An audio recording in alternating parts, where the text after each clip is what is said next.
যুক্তরাষ্ট্রের মাটিতে জন্ম নিলেও মার্কিন নাগরিকত্ব পাওয়া যাবে কিনা সেই সিদ্ধান্ত গড়িয়েছে আদালতে। ১.৫ শতাব্দীর প্রাচীন এই সাংবিধানিক অধিকার টিকিয়ে রাখার প্রশ্নে মুখোমুখি মার্কিন প্রশাসন ও বিচার বিভাগ।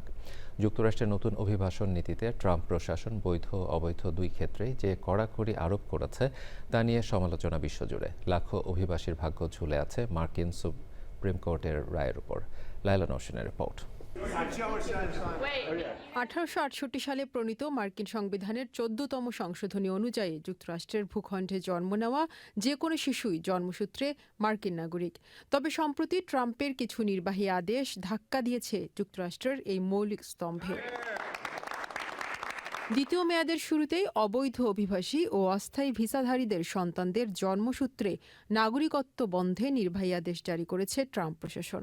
তবে সংবিধানের ১৪তম সংশোধনীর পরিপন্থী হওয়ায় নিম্ন আদালত তা স্থগিত করেন। অভিবাসন প্রক্রিয়া কঠোর করতে ট্রাম্পের নতুন আদেশের কারণে বিভিন্ন ক্ষেত্রে প্রভাব পড়েছে।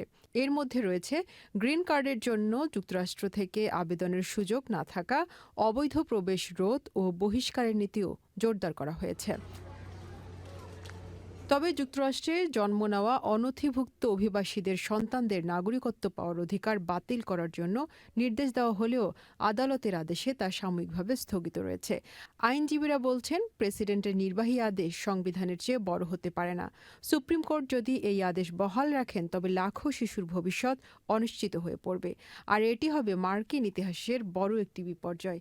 আইন বিশেষজ্ঞদের আশা, সাংবিধানিক অধিকারই বহাল রাখবেন আদালত। Laila Nowshin, channel I.